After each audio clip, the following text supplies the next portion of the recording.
Hello and welcome to 360 Sports on this beautiful Monday morning. It was indeed actually a mixed feeling for Arsenal over the weekend. A lot of questions being asked about Arsenal. What happened? Where did they get it wrong? How did they get to this stage they are right now? That is the question Arsenal, their fans, the players, Arteta, everybody is asking. They were at the top of the table for 250 something days. At the end of the day, they are trailing by 4 points behind Manchester City, a team that is looking likely to coast home with the league this season. I'm Emmanuel Fashemi.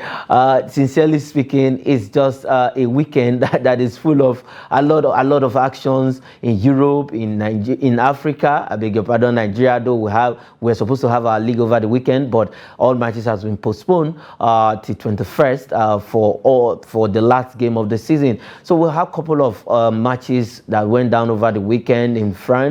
Also the under-17 AFCON that is going on right there in Nigeria. A lot of actions everywhere in the world of tennis.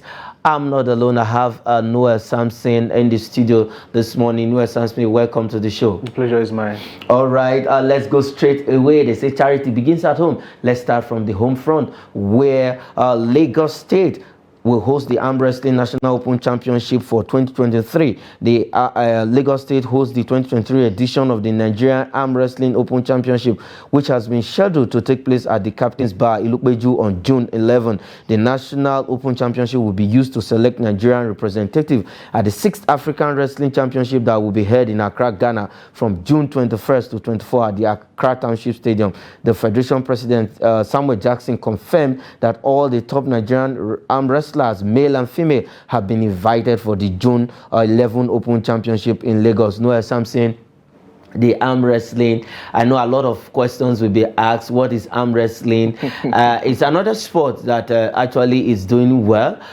in Nigeria, but not that too popular among Nigerians because, to tell you the truth, arm wrestling, now the Open Championship will be happening right there in Lagos.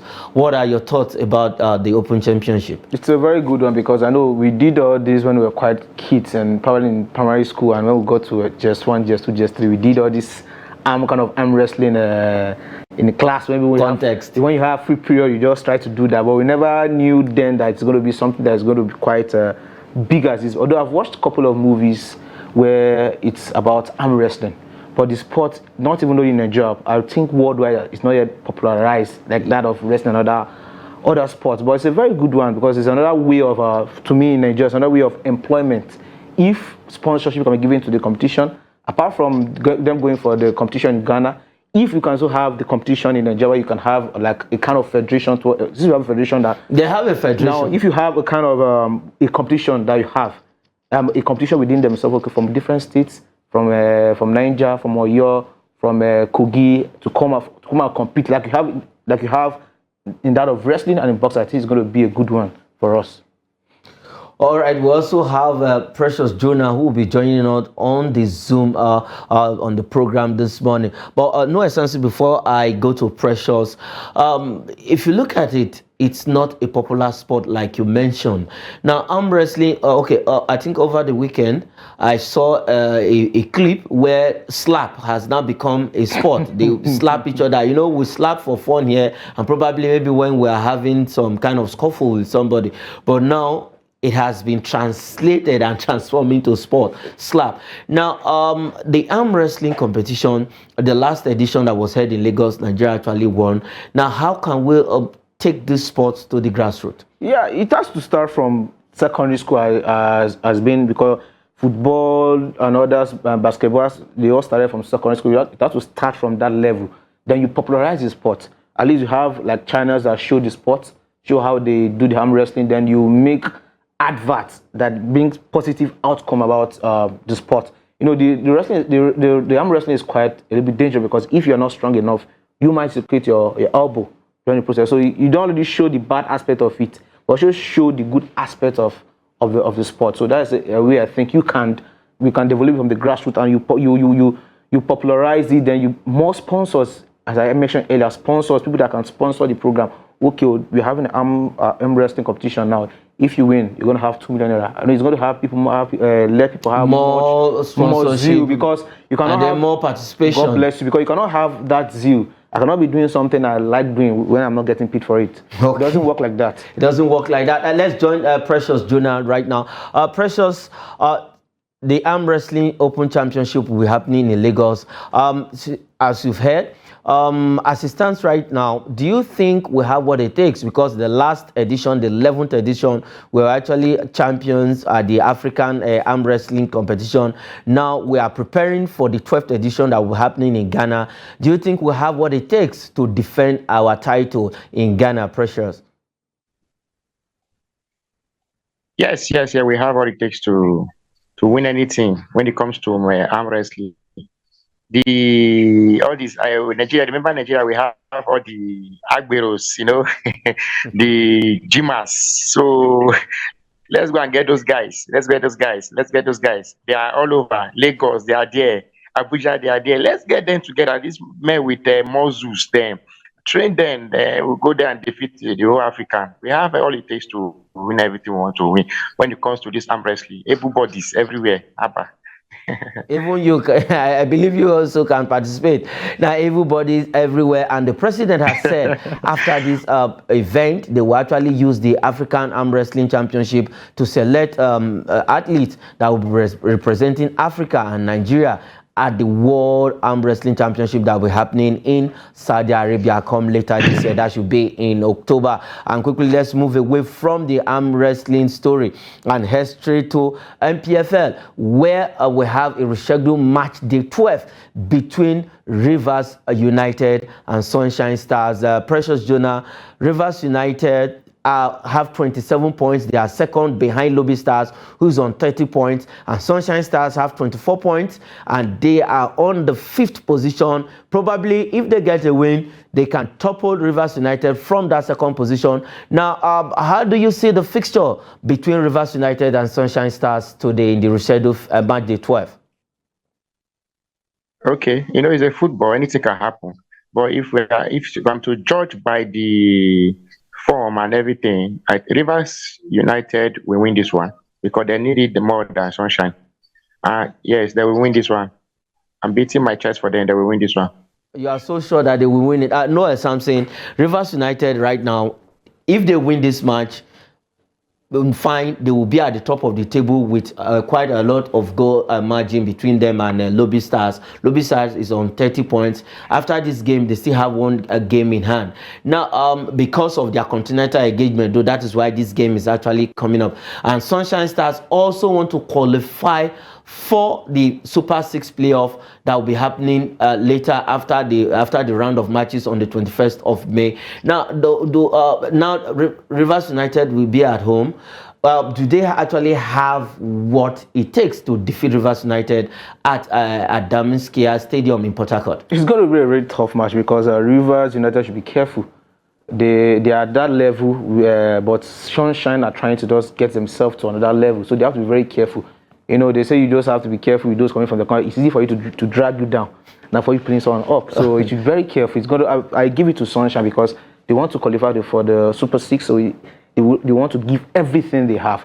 And you cannot, because of the continental competitions Rivers actually having now, they might not be having much focus on that. They might want to play much of the continental matches, but I believe Sunshine is going to do better. Sunshine is going to do better. Now, if you look at the chances of Rivers United, first they need to qualify for the Super 6. Now, do they have what it takes to defend the title they won last season? Yeah, they have what it takes, because if they don't have what it takes, they won't win the competition last season. But they have to be very careful. That's because if we have this analogy. They say when you're at the top, everybody wants to get there to meet you. So you at the top, you have to have different strategies to make sure that those coming to meet you, you try to not them meet you, or you try to dispatch them from coming close to you. So that is what Rivers have to do now. They have to just put their ass together and make sure they concentrate and do not let last year's glory overshadow or fail exactly what is at front. Okay, Precious Jonah. Now let's fancy the chances of Rivers United eventually if they make it to the Super 6. Now the likes of Bendel Insurance, Lobby Stars, Aqua United, Remo Stars. These are also big and tough teams. Now, will Rivers United have the chance, because the Super 6 is going to be a round-robin game? Will Rivers United have the chance against these top teams that I just mentioned in the Super 6 to actually defend the title? Like the visitor there have said it, every defending champion is always a potential winner when it comes to defending the title. They are always what we always see them as what potential winners. That because if they can win it, they can still win it again. But this is another season. That's the one they won last season is last season. This season is we have new team coming in, bigger team. We see like you mentioned, Beden Insurance, who is doing very well. I think they have a slim chance of winning it, but I don't think they can win it. You don't think they can win it? Okay, no essence for today's game. Quickly, your prediction between Rivers United and Sunshine Stars, the scoreline. 2-1. 2-1 in favor of who? Sunshine Stars. In favor of Sunshine Stars. Okay, Precious Jonah, what's your own prediction? 2-0 Rivers United. Rivers United 2-1, 2-0, and if they don't actually win that match by 2 goals or 2-1, then the fans will hold you responsible. Don't forget, they are no longer minnows in football. Sunshine Stars also want to play the Super 6, so they will be going there well prepared, according to Kennedy Boboye, who is actually battle ready for that encounter. Let's move away from the MPFL and go to the third tier of the Nigerian League, where the management of NLO has actually come out with a hammer. They have come out with sanction on the 2 clubs, Abu Workers FC and Ambassador FC, over match fixing. The ABU Workers FC and Ambassador FC have fixed sanctions from the NLO organizers, where they have been fined, and then the players and players of both teams has been banned because of match fixing. Let's have that section. Let's have that right up quickly. The Nationwide League One has handed a 2-year ban on players and officials of ABU Workers Football Club and Ambassador FC, and also fined 500,000 naira each for their involvement in match fixing. The NLO, through its secretariat in Abuja, said it opened a disciplinary proceeding on the Kaduna-based sites after allegations of match fixing were reported. According to the match official report, ABU Workers FC 8-0 winning over Ambassador FC raised suspicion over match manipulation. Efforts of match coordinator to stop the mischief were rebuffed by supporters and officials of both teams. I think both teams are actually, match fixing is actually a very bad thing when it comes to football. Even FIFA, UEFA, or CAF actually frown at match fixing, while we're still having that in NLO. These 2 teams have been fined. It's the fine and sanction, as in the fine and then the punishment, 2 years ban for the players and officials. Is it enough for these 2 teams? No, the 2-year ban they give to these 2 teams, they are not to participate in the competition for 2 years, right? But the players officials, okay, they have been banned for 2 good years. Now, the players might decide to move from that club to another club. You don't know if you get my point. They might try to do case. They can't move. As far as the ban is being placed on them, they can't apply that trade in any of the NLO club or even the MPFL club in Nigeria. It's a very good. It will serve as a lesson to them and of the other teams trying to think about having match fix, because it's so disheartening when you see such situation happen. 8-0. When you are not playing basketball, you are not playing handball. But we've seen teams be okay. At some point, Manchester United at a point actually defeated Arsenal 8-2 in the that is in England. I will also have some matches here. Even the Golden Eagles, before they went for the under-17 Cup, they defeated an academy side here 10. They scored 10. That is just like a normal trend. You're talking about a professional. Okay, one of Arsenal game against Manchester United. To an extent, Arsenal scored 2 goals, but this guy didn't even score any goal at all. And from the officials, from the sanction report they give, they suspected some mischief among them. So you can see the Arsenal man. You can see it was clearly Arsenal they were not actually informed that day for that match. Man was above there. It was not as if there was any form of there's something because this player probably from the 8-0 this guy is coming. Someone scored an goal, or someone saw he had decided to play the ball to his own net. Okay. So those are the things they saw. Precious, if you look at it critically, the NLO haven't started the season very well with the organizers having brought in so many things to actually make the league viable this time around. Now we are having this issue of match fixing between ABU, Workers FC and Ambassador FC. Now, how can we actually stamp out? It is not only in Nigeria that we have issues of match fixing. We have in other countries of the world, in Europe and wherever. But I think to an extent, we shouldn't be towing this line. And for an NLO, that is where we actually produce teams that come to the NNL before the MPFL. Now, how can we actually minimize and bring this to the barest minimum?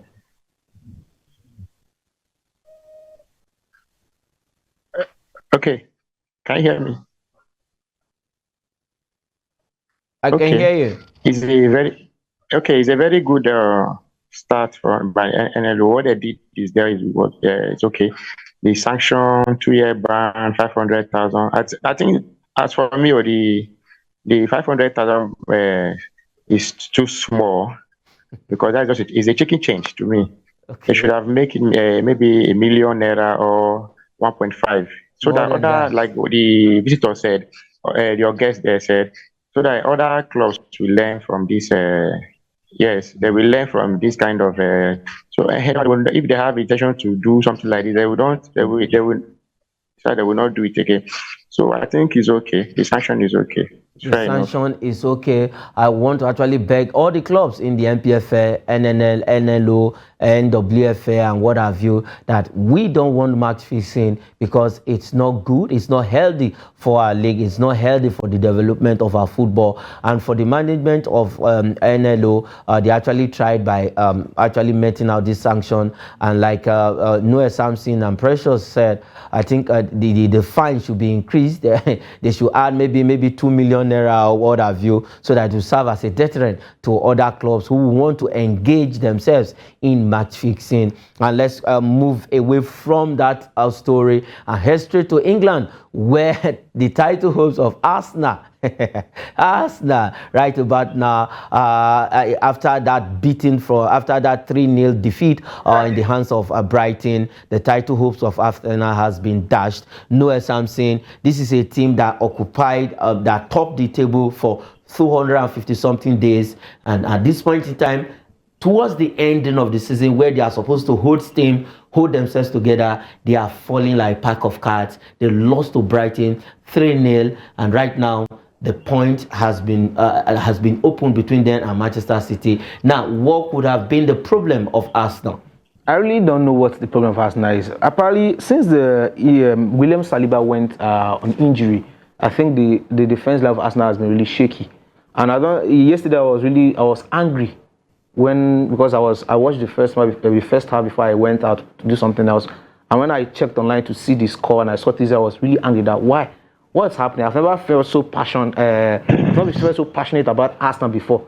If not for you are leading, you are the top of, you are just about getting to the promised land. To the promised land. You are now becoming Moses to do what? What are you doing there? So it's quite annoying. I don't know what the problem is, but I don't think I think the Arsenal team has lacked that in depth.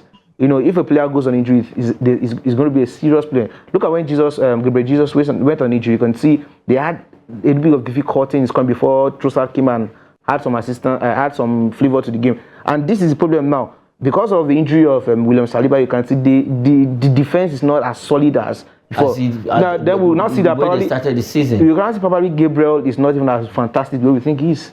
Okay, Precious, where do you think actually Arsenal got it wrong? Because first they drew 3 games back to back. Now everybody was thinking Arsenal will be able at least to win the title this time around. Where did they actually get it wrong? What went wrong with Arteta and all his boys? Okay, let me start by saying that the first problem they had was Arsenal is a team. Now let me use this scenario. Arsenal is a team that is traveling, with a car now, traveling from Abuja to Lagos, and they have just 1 liter of fuel in their vehicle. And somebody who is behind them has a 50 liter, understand? So on the way now, their fuel got finished. So that's That's just the scenario. The major problem I see there is not just the injury to Saliba or whatever. The major problem is the coach, Arteta himself now. I think Arteta still lacks something that those top coaches have. He has not gotten there yet. He has this problem of management, of as in that player now how to manage his players. Okay. Injury to Saliba, anybody can come in as a team and fit him. It's not just Saliba. The problem now is it Saliba that how can you be leading 2-0, you drop? Is it Saliba? That's not Saliba. Is it just you are winning the match before you know you no. The problem is I think it's the coach. He lacks something and he needs to fix that. If not, to win Premier League, this be very tough for him. It's going to be a tall order. Okay, let's quickly have the table. Let's see how it stands after that defeat to Brighton. Let's see how the table looks like right now. Because Arsenal is trailing Manchester City by 4 points. They are on 81 points, while Manchester City is on 84 points. And if you look at it, sincerely speaking, Arsenal was looking like a title holder. They wanted a title holder, but with the way it stands, with just how many matches to go and with Manchester City having a game in hand where we can do you still see Arsenal winning this league quickly? It's going to be difficult because you don't expect Chelsea to defeat Manchester City on Sunday. What I'm seeing from that match is going to be, at most, if Chelsea tried, they play everything they could, is a draw. It's going to be difficult. So you can't expect Arsenal to be lying that, okay, my London brothers will do. How come? Okay, let's look at the table right about now. It's on the screen. 85 to 81 points. First and second, Man City, Arsenal. Then Newcastle still sitting well on the third position with 66 points. At the same point with Manchester United on fourth position. Liverpool coming closely with 62 points. About 4 points adrift, and then we have Brighton, who actually beat Arsenal with 58 points. Tottenham on the seventh position, 57. Aston Villa having the same point with Tottenham, and Brentford, Fulham in that order, 53 and 51. Let's have the second half of the table. Precious Jonah, we have our own Nigerians in Sata team. Sata team have been confirmed relegated after the loss to Fulham 2-0 over the weekend. Now, let me just ask you this straight up. What do you think will happen to Paul Onuachu and Joe Aribo in Sata team? Should they remain and play in the championship, or they should find their way out of that club? I will ask them with immediate alacrity. They should find their way out.